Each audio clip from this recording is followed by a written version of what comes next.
What is the number one indicator of my 9 businesses' success? Was it the idea? No. I don't know if one idea was better than the other. Was it the people? I had good people in almost all my businesses. It was the following. Did I start it during an economic boom or coming out of a recession? The companies I started at the tail end of a boom, 99, 2007, almost always failed. Everything's expensive. People are expensive. Mediocre people cost a ton of money. Some lame systems engineer comes into your office barefoot and demands a 30% increase in salary every 2 months. When I started companies, when I started Profit in 1992 out of business school, we were coming out of a recession. When I started L2, it was 2009, 2010. We were coming out of the great financial recession. Those are great times to start a business. Welcome to Office Hours with Prof G. It's still Scott-free August, and we're continuing our special 3-part series of favorite Office Hours questions. This episode is all about work, finding direction, managing risk, building skills, and making smart career moves. Let's bust right into it. Hi, Scott. This is Cameron from Orlando, Florida. I've been doing relatively well in my career thus far and have been able to save and invest a substantial amount of money. I'm considering starting my own business within the next few years and was hoping you could help identify and give advice for avoiding some early pitfalls that young entrepreneurs tend to fall into. Thank you and love the show. Thanks so much, Cameron. Well, I have a lot of experience here because I've started a lot of companies that have failed. I've started some that have been successful, and the wonderful thing about America is you only need a couple successes, and if it does really well, you're set for the rest of your life. Okay, so greatness is in the agency of others. I've typically, until the last 10 years of my life, where I had the credibility and I thought the skill to start businesses on my own, I always had a partner. I started my first business. My first business was a video rental business when I was 24. I partnered with my friend Lee Lotus. My next business was Profit Brand Strategy. I partnered with my business school classmate, Ian Chaplin. I typically started businesses with other people. So one, I think it's more fun to build something with someone else. And when you're young, you want to round out your skills with someone else who has the skills you don't have. And that's the key, finding a partner with different skills. And also being generous with each other. Nothing snatches defeat from the jaws of victory more than when you aren't generous and don't get along with your partner. It can just fuck up a company that has everything going for it. Whenever I see a good company flying apart at the seams, I know that it's the partner's not getting along. The first thing you got to do is find really talented people, give them a piece of the business, paint a vision for why you think it's going to be successful, treat them well, identify the few key players in your company, your small business, and nail their feet to the ground. Say, I'm going to give you 10% of this company. My first hire, I hired students when I started L2. And my first hire, full-time hire, was a woman named Maureen Mullen. I paid Maureen $15 an hour. She had her consulting offer rescinded. This was 2008 or 2009.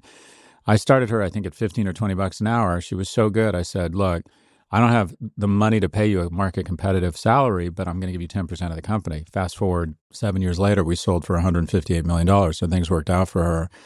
But you want to identify a core group of people and a partner, I think, early on. That's everything. 2, revenues make a business, not expenses. I still make this mistake when I start a business. I think, I've got to rent an office space. I need to hire a bunch of people. I need to have nice furniture. I need to do some advertising. Fuck that. A business is about revenues. Now, I've always been in services business, so don't take a lot of capital. But don't fall under the illusion that just because you can raise a lot of money or cheap capital, that spending it makes a business. It doesn't. Sure, there are some businesses, specifically in tech, where you do need to make investments. But I'm pretty sure that every investment I made in 2021 is underwater or gone to zero. Why? There was so much capital available that it wallpapered over shitty ideas and people spent too much money. What is the number one indicator of my 9 businesses' success? Was it the idea? No. I don't know if one idea was better than the other. Was it the people? I had good people in almost all my businesses. It was the following. Did I start it during an economic boom or coming out of a recession? The companies I started at the tail end of a boom, 99, 2007, almost always failed. Everything's expensive. People are expensive. Mediocre people cost a ton of money. Some lame systems engineer comes into your office barefoot and demands a 30% increase in salary every 2 months. When I started companies, when I started Profit in 1992 out of business school, we were coming out of a recession. When I started L2, it was 2009, 2010. We were coming out of the great financial recession. Those are great times to start a business. So you want to find good people. You want to make sure you don't overspend. I think you want to overserve those first few clients. I think you need to be sort of mentally and physically resilient. I think your relationship needs to be in a good place. I think you have to work exceptionally, exceptionally hard. Fair isn't a productive word. Also, I think you need a kitchen cabinet immediately to advise you around stuff. Also, I hate to say this, you have to be ruthless when it comes to your first 10, 20, 30 employees. Everybody has to be adding value. You don't have time to manage. You don't have time to figure out roles. You don't have time to put people on performance plans. People have got to show up. They've got to be in it. I mean, they got to come to play. But all of these are really, it comes down to people, good judgment, and make sure you attract a lot of people around you. Greatness is in the agency of others. Good luck, and thanks for the question. Hey, Prof G. Got some quick questions from a fresh college grad here. For context, I am from and just graduated college in Indiana, and I'm moving to LA in a month. I couldn't be more excited as I've always wanted to live in a big city like LA, and I love what I'm going to be doing. I'll be working sales and business development at a Series B retail tech startup with around 70 employees and for a super experienced leadership team that I really believe in. With two huge new life changes occurring simultaneously, I'd love to hear your advice as you've been in both of these positions before. First, how can I maximize my value for the company I'm working for as an entry-level hire? What are some actionable steps that I can take to really stand out and be successful? With an IPO on the horizon in a couple of years, I want to pour all I can as I have stock options on the table. Also, how can I maximize my life outside of work in a cultural hub like LA? I appreciate you, Prof G. So first off, anonymous. Can you not be anonymous? And specifically, can I be you? My God, you're just graduated from Indiana and you're moving to LA with a good job. Boss, you are in the sweet spot. Okay, what to do? First off, figure out when everyone gets to work and try and show up a few minutes before them and a few minutes later. When I started at Morgan Stanley, I wasn't as talented as the other kids, not because UCLA wasn't an amazing education, but because I didn't work very hard at UCLA and I just didn't have the same skill set they did. So I decided to lean into my strengths. My strengths were my youth and my fitness and the fact that I did not have dogs, kids, or girlfriends waiting for me at home. I was living at home with my mother. I had literally no relationships, nothing going on. So I said, here's an idea. I'm going to go into work Tuesday morning and I'm going to work till Wednesday night at 5 every week. And I developed a reputation for this crazy kid who worked 36 hours straight, but crazy in a good way because investment banking had this sort of weird, fucked up, abusive culture in the 80s and 90s. And I'm not suggesting you go to that extreme, but try and be kind of first in, last out. Show that you come to play. Josh Brown from CNBC and from Ritz-Hold Wealth Management had a really good idea that I thought was very simple. I never thought about it. Find the shittiest part of your boss's job and take it off their plate and slowly but surely try and give them time back. If you can do anything, whether it's responding to RFPs, I don't know what job you're doing, but try and really understand, learn and do stuff and volunteer for stuff and do your best to try and take the worst part of other people's jobs off their plate such that you become indispensable to them. Because if you make their life easier, you're going to be indispensable. Try and always praise people behind their backs. Be known as the guy that praises people behind their backs. Listen when you're in meetings. Try and really understand what's going on. Be very social. Ask people out to coffees. Ask them a bunch of questions. You don't need to be explicit about finding mentors. I've never said to anyone, will you be my mentor? But I am blessed with a ton of mentors because I would ask them out for coffee. I'd ask them a lot of questions. When you're older and you've got some experience under your belt, you like it when people ask you questions. It's the reason I have this damn podcast is I like giving advice. You feel like you have value to add and you want to share it with young men and young women. So don't be afraid to ask people out for coffee and ask for their advice, ask for their feedback. And generally speaking, I think success is in the last 10%. What do I mean by that? We used to write RFPs at my first job at Morgan Stanley. And Morgan Stanley had this kind of cultural zeitgeist where if there were any errors, you could be fired. And we used to read things not only forwards to prove them, but then backwards to make sure that everything was perfect. And it was very stressful, but it was an outstanding training. So what I would try and bring is a massive attention to detail. Success is in the last 10%. And be known also as the guy that anything that leaves your desk is near perfect or perfect. And don't be afraid to ask people. If you're sending a document or sending an email that's sort of important, ask people, say, can you review this for me? Don't be afraid to ask for help. Don't be afraid to offer help. Praise others, share credit, ask people out, be curious, be known as someone who's a real team player. In terms of LA, oh my God, is El Coyote still around? Is the Hollywood Bowl still around? Maybe the Greek Theater? Maybe Zuma Beach? Shit, I don't know. What not to do? Jesus Christ, what not to do? The Uber drivers in LA are hot. Everything about LA is wonderful.